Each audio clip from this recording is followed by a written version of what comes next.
Laki Usman, Iskandar Usman. Iskandar Umar, laki yang terima kasih Bang Usman bo, yang kali ini puas kamu bo. Nah, bo.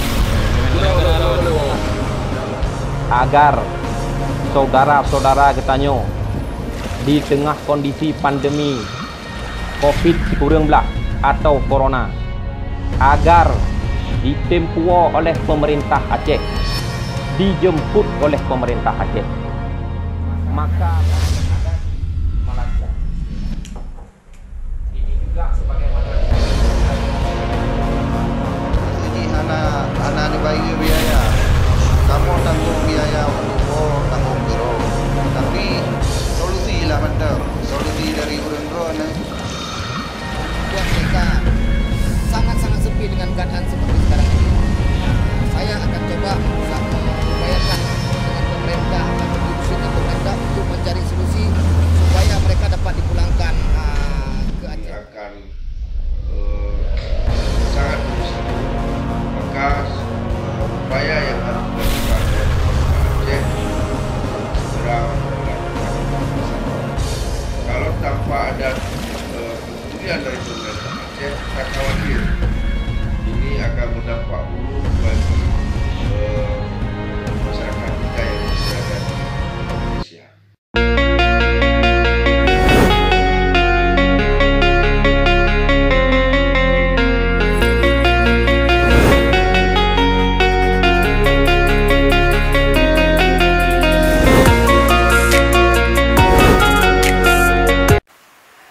Kali ini kita akan coba collab bersama Zona Satir.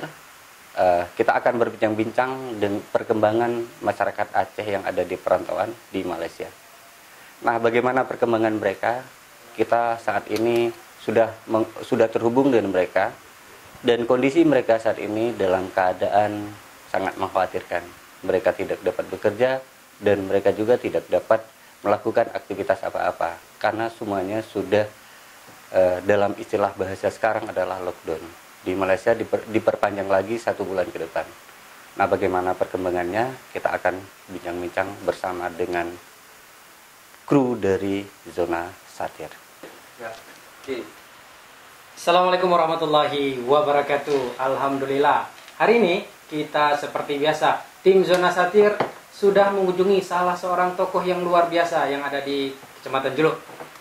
Beliau sungguh luar biasa. Kita tadi sudah sedikit berbicara di luar dengan catatan-catatan beliau di masa yang lalu, tapi luar biasa bagi masa yang akan datang.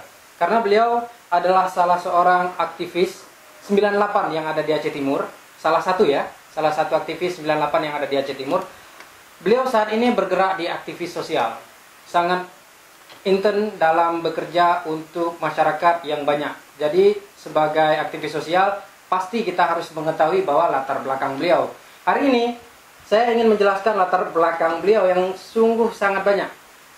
Salah satunya adalah beliau di tahun 99 membantu pengungsi Aceh. Ya, beliau pengungsi di Aceh. Tahun 2000 beliau terpilih sebagai SPK PHAM.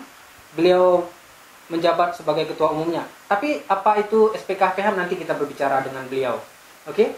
Selanjutnya beliau pernah diundang ke Washington DC, di America University tepatnya, sebagai perintis perdamaian Aceh. Tapi itu nanti kita akan berbicara beliau tentang latar belakang beliau. Terus beliau salah satu yang membantu di tahun 2005 masyarakat Kamboja dalam rangka pembangunan pemberdayaan perekonomian di pedalaman Kamboja.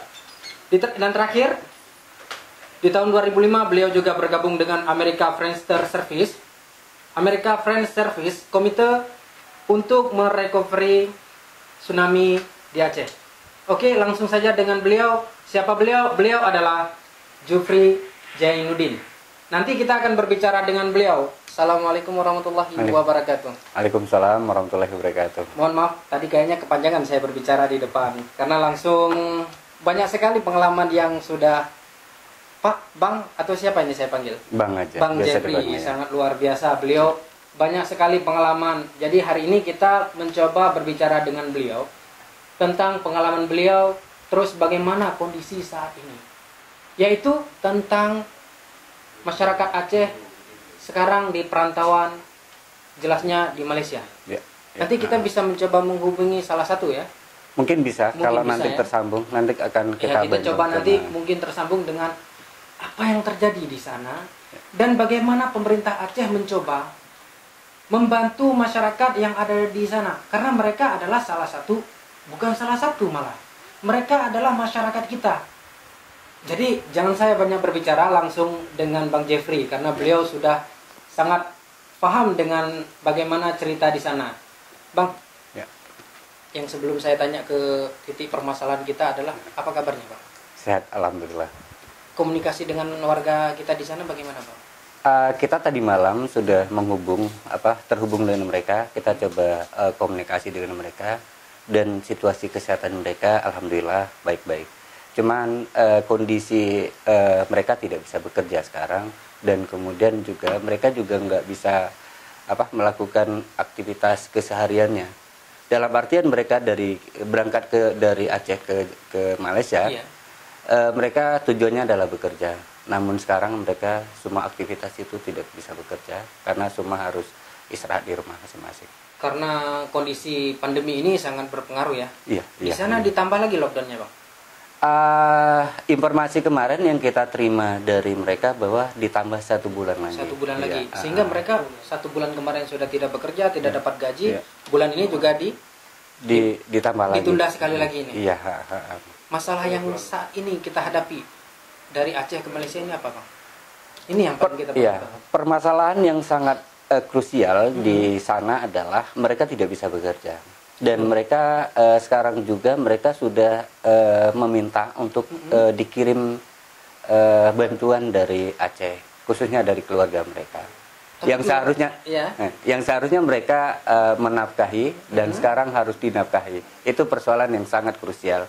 Kemudian juga mereka di sana ada beberapa memang masyarakat Aceh yang di sana untuk membantu masalah keseharian mereka, masalah pangan mereka. Komunitas yang ada di Malaysia. Iya, komunitas yang ada di Malaysia membantu mereka untuk untuk kehidupan sehari-hari. Tapi makan itu dan yang segala ada di macam. kota-kota, Bang. Kalau yang ada di pelosok-pelosok yang mereka ilegal ini, itu bagaimana, Bang? Ini yang menjadi Ini yang persoalan. jadi masalah, ya kan? Ini yang menjadi persoalan yang sangat krusial. Iya. Mereka memang dan kita berharap pada sekalian kawan-kawan kalau datang ke negeri lain dengan legal, persoalannya bisa dilangsung diadvokasi oleh teman-teman kita. Nah, kondisi sekarang mereka yang berada di pedalaman Malaysia di sana, untuk keluar ke kota mereka nggak bisa. Kemudian mereka juga nggak bisa pulang sekarang. Kalau dulu bisa pulang lewat belakang, tapi lewat belakang sekarang juga diperketat penjagaannya. Tapi ada beberapa kemarin informasi yang terlantar yang pulang dari belakang jalan tikus, terlantar di perjalanan, Bang. Itu lebih sedih sekali daripada orang yang masih menetap di Malaysianya, Bang. Nah, itu persoalan. Ya. Itu yang saat ini menurut Abang, apa yang sudah dilakukan pemerintah Aceh, Bang? Tadi pagi kami coba temui beberapa tokoh Aceh, termasuk juga DPR Aceh, DPRK. Disebutkan namanya atau siapa? Boleh. Pak Yahya, kami temu tadi Pak Yahya dari fraksi PA. Dari fraksi PK. Mereka akan coba mencari solusi bersama dengan pemerintah bagaimana upaya mereka agar nantinya mungkin dapat dipulangkan, atau bagaimana solusi lain agar masyarakat Aceh ataupun masyarakat Indonesia yang ada di Malaysia itu tidak terlantar di sana gitu. Karena yang jadi masalah adalah masyarakat kita yang ada di Malaysia, Bang. Untuk daerah lain bagaimana, Bang? Luar negerinya? Di daerah lain saya tidak dapat kontak. Berarti kita akan berbicara betul-betul tentang bagaimana Malaysia. kondisi yang di Malaysia. Iya. Nah, bagi teman-teman seperti yang tadi dijelaskan sedikit, tapi nanti kita akan banyak lagi bertanya. Jangan lupa subscribe, like, share, and comment, karena komen Anda sangat menentukan bagaimana kita ingin terus mencoba memberikan isu-isu yang terbaik bagi Anda yang ada di rumah. Bang, pemerintah Aceh atau Kabupaten Aceh Timur, kita saat ini berada di Kabupaten Aceh Timur, yang sudah dilakukan apa? Nah, mungkin saya juga nggak tahu secara jelas karena dapat kontak dari Malaysia dan mereka menceritakan tentang keluh kesahnya itu tadi malam dengan kami coba hubungkan langsung ke sana. Nah, mereka mengeluhkan bahwa Saat ini mereka kalau untuk makan mungkin alhamdulillah ada masyarakat komunitas Aceh yang ada di Malaysia itu membantu mereka. Ya. Tapi yang menjadi persoalan sekarang adalah mereka tujuan ke sana adalah untuk bekerja, Iya. tapi tidak bisa bekerja. Dulu mereka menafkahi keluarga-keluarganya yang ada di Aceh, tapi kondisi sekarang malah keluarga yang di Aceh yang menafkahi mereka. Tapi kita di masyarakat Aceh juga lagi bermasalah, Bang. Apalagi bantuan ini juga masih terkendala dengan data dan lain sebagainya, Bang. Ya, mungkin sama ya. Persoalan cuma ada persoalan-persoalan tersendiri. Iya. Namun kalau kita misalnya masih berada di tempat kita sendiri, Iya. apapun ceritanya, mungkin kita akan cari kelapa di kebun atau apa, kita masih bisa bertahan. Iya. Tapi mereka di sana, mereka nggak bisa berbuat apa-apa. Mereka harus tinggal diam di rumah, kemudian mereka juga nggak bisa melakukan aktivitas-aktivitas lain. Nah, ini menjadi persoalan apabila nanti 1 bulan ke depan mereka tidak punya penghasilan, mereka akan lapar, dan kemana mereka harus mengadu hal ini? Karena- Tentu ini yang menjadi catatan khusus ke pemerintah kita, pemerintah Aceh. Ya, untuk bagaimana menanggulangi atau berpikir secara Cepat itu cepat sepertinya. untuk menanggulangi mereka-mereka yang telantar di sana gitu. Tapi kan anggaran kita juga bermasalah ya untuk di Aceh saat ini ya. Ya. Karena juga diinformasikan kita juga berduka, Bang ya. Ya. Kemarin berduka ya Mhm. tentang terjadinya banjir bandang di Aceh Tengah, Bang ya. Kita juga turut berduka. Ya. Zona Satir berduka apa yang terjadi di Aceh Tengah. Ya. Mungkin nanti ada beberapa orang yang ingin berbicara tentang bagaimana kemajuan di Aceh Tengah nantinya. Ya. Bang, yang jadi pertanyaan lagi adalah ketika keterlambatan dalam berpikir untuk mereka yang ada di Malaysia, ya kan, keluarga mereka ini mau kemana mencari bantuan? Nah, yang kita sedihkan mereka juga mungkin orang tuanya sakit, janda, tidak ada fasilitas kerja yang memadai lah di Aceh saat ini. Apa yang bisa mereka kirim ke sana? Nah, seharusnya ini menjadi tanggapan yang sangat serius ya. Dalam situasi emergensi seperti ini, semua kita itu harus berpikir cepat. Gitu. Jadi itu dalam situasi emergensi ini, yang sebenarnya aturan-aturan itu bisa diabaikan sementara gitu. Yang paling penting bagaimana mengambil sebuah kebijakan untuk menyelamatkan manusia. Nah, ini dalam situasi seperti ini. Nah, situasi darurat seperti ini, kita sudah dapat merasakan beberapa kali situasi darurat. Nah, pengalaman-pengalaman kemarin seharusnya kita harus pergunakan itu agar menjadi segala sesuatu, baik bencana yang terjadi di Aceh Tengah, kemudian bencana COVID ini yang terjadi di seluruh dunia, itu kita semua seharusnya termasuk juga yang paling terpenting pemerintah itu harus berpikir dengan cepat bagaimana menanggulangi cepat persoalan-persoalan yang terjadi. Pemerintah mungkin kurang orang. Sebenarnya tidak, cuma takut dari birokrasi dalam mengambil kebijakan nanti akan terbentur dengan aturan-aturan. Tapi kan dengan situasi seperti ini, komunikasi dengan KBRI, komunikasi dengan pihak Indonesia bagaimana, Bang? Ada dapat informasi atau bagaimana? Sejauh ini saya baru dapat kontak kemarin bagaimana situasi mereka, baru kita pahami situasi mereka yang sangat memprihatinkan. Mungkin sebulan ke depan mereka akan lapar. Kita belum membangun, baru tadi pagi kita hubungi DPR, itu pun DPR akan coba untuk mencari solusi dan coba berkoordinasi dengan pemerintah agar dapat solusi terbaik.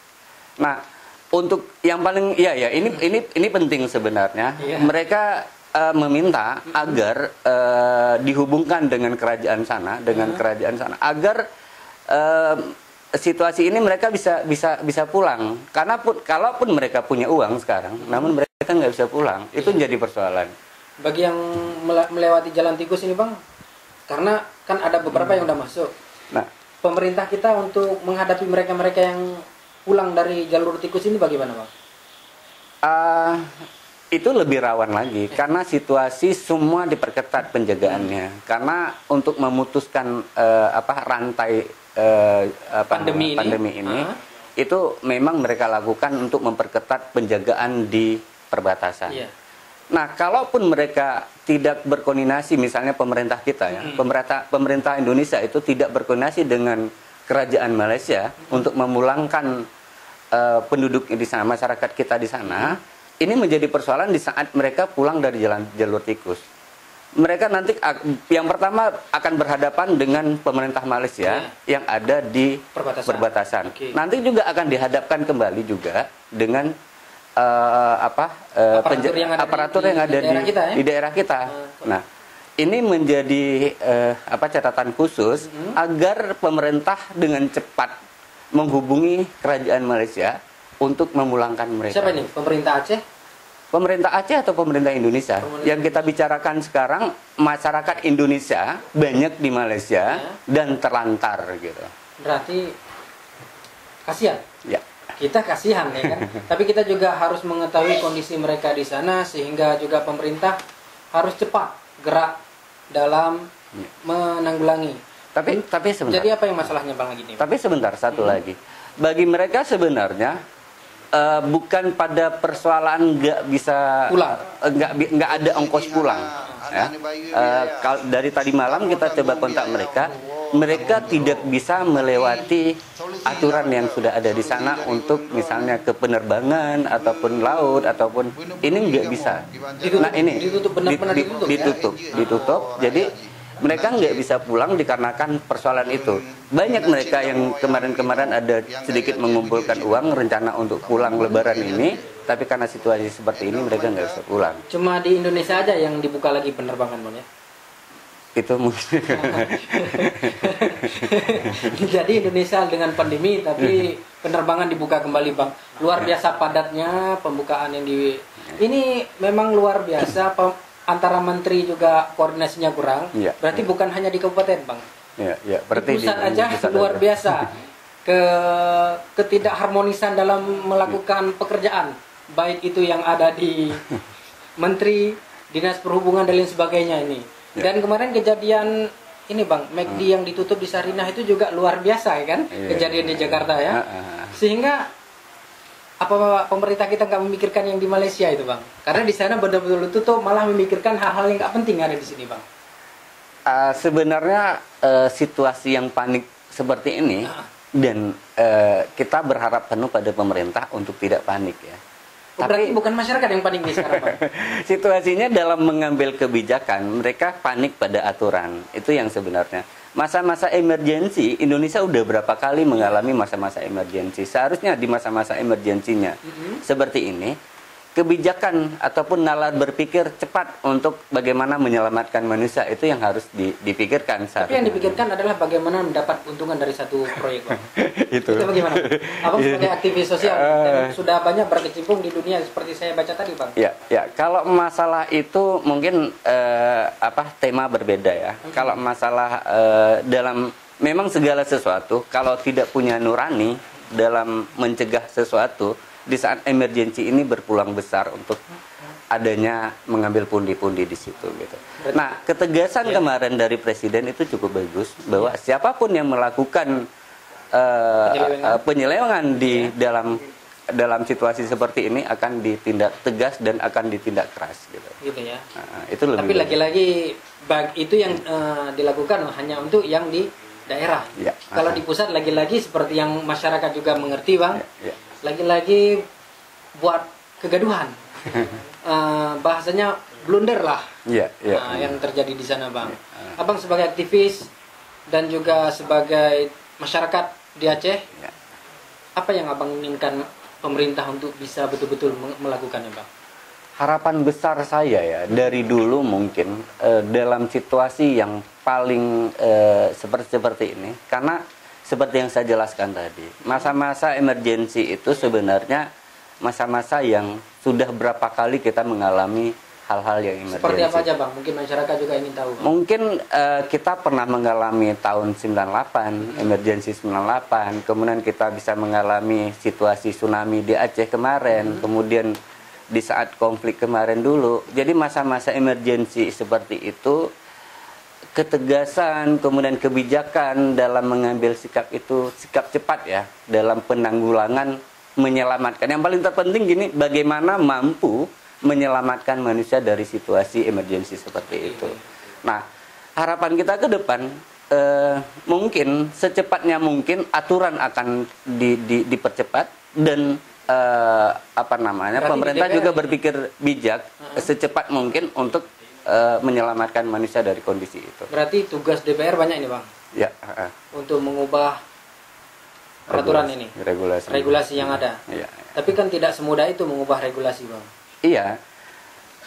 Sekarang catatan yang paling penting bagaimana nurani kita ya, nurani kita untuk tidak mencari peluang dalam kesempitan seperti itu gitu. Nah, kalau nurani kita sudah bermain, saya pikir dengan segala aturan pun yang dibangun kita tidak ini. Tapi kalau misalnya sebaliknya, aturan apapun yang dibuat tetap dia akan mencari celah untuk melakukan. Selama hati nurani kita berada sebagai masyarakat. Iya. Tapi pejabat-pejabat kita jauh dari hati nurani, Bang. Ini memang sebenarnya kalau kita tarik ke topik itu, kita berbincang ke sana, memang dari dulu kami sudah sudah tidak percaya lagi kan. Tapi kita coba upayakan bagaimana mungkin ada ruang-ruang tertentu mereka akan memperbaiki keadaan. Oke, pengalaman Abang sebagai aktivis 98 gimana nih, Bang? Dari dulu dalam hal-hal seperti ini, konflik misalnya ya, konflik itu berupaya semaksimal mungkin untuk mendapatkan pundi-pundi dari keadaan ya. Itu Kemudian tsunami juga demikian, bagaimana mengupayakan agar memanfaatkan keadaan untuk mendapatkan pundi-pundi itu. Kita kan? tarik lagi ke Aceh, Bang. Selesai daripada tsunami, Bang. Banyak sekali mendapat keuntungan dan kita bisa lihat bagaimana mereka yang menjabat di Aceh ketika selesai tsunami, rumahnya gedung, mobilnya mewah. Apa mereka juga tidak punya hati nurani, Bang? Saya lihat kalau misalnya situasi seperti itu sudah tidak sebanding misalnya dengan pendapatan dengan apa yang sudah dihasilkan. Kita lihat jelas misalnya seorang pejabat kepala dinas misalnya dengan gaji yang sekian, pendapatannya sekian, tapi rumah mewah dan segala macam. Hal-hal seperti itu sebenarnya kan kita udah tahu semuanya. Tapi yang namanya tidak banyak orang pintar yang tidak bernurani, ya kan? Tapi sangat sedikit orang pintar yang punya nurani. Gitu.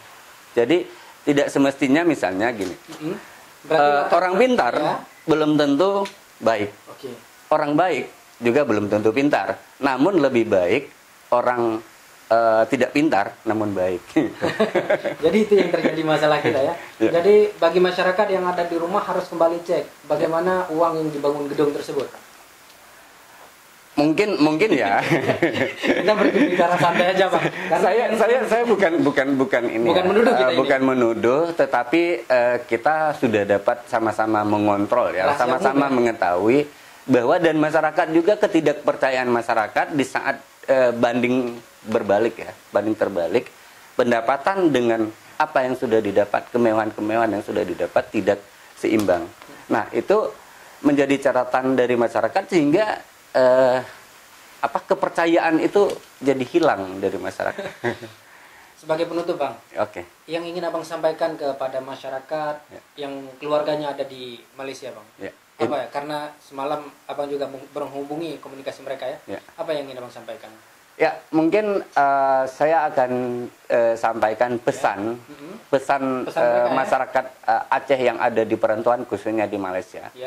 Mereka berharap pemerintah dengan segera peduli terhadap mereka. Mereka cuma membutuhkan pulang ke kampung dan hidup bersama di kampung.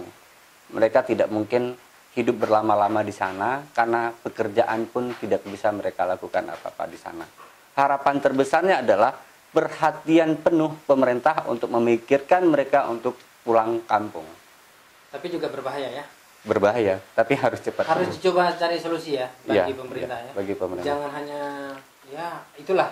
Saya pikir kalau misalnya pemerintah Indonesia mau dan membangun koordinasi dengan pemerintah Aceh, kerajaan Malaysia, saya pikir semua jalan keluar akan ditemukan. Gitu. Dan mungkin pemerintah Malaysia juga tidak mau menerima masyarakat lain di sana dengan berlama-lama. Sedikit Bang, yang dilakukan oleh pemerintah Malaysia menurut komunikasi Abang dengan orang yang ada di sana gimana Bang? Apa diberi bantuan, sumbangan atau lain sebagainya pemerintah? Kalau masalah kerajaan bantuan, mereka tidak bercerita ada bantuan dari pemerintah Malaysia, tapi mereka bercerita ada bantuan dari masyarakat Aceh yang ada di Malaysia. Oh, artinya, cuma itu aja ya? artinya gini, walaupun penduduk Malaysia ya, udah menjadi penduduk Malaysia, mereka ada perhatian dari masyarakat yang berasal dari Aceh, yang peduli ke mereka terhadap yang terjadi. makanan ataupun untuk hidup mereka sehari-hari di sana, khususnya untuk mungkin sembako atau segala macam. Menyangkut dengan mereka agar dapat mengirimkan uang ke ini mungkin nggak bisa. Cuma mereka. Demikian kita sudah bincang-bincang banyak dengan Zona Satir. Harapan kita ke depan, bagaimana masyarakat Aceh yang ada di perantauan, semoga dapat perhatian dari pemerintah dan mereka akan dapat dipulangkan ke Indonesia kembali. Jangan lupa subscribe, like, and comment di JS94 Channel. Sekian, terima kasih. Wassalamualaikum warahmatullahi wabarakatuh.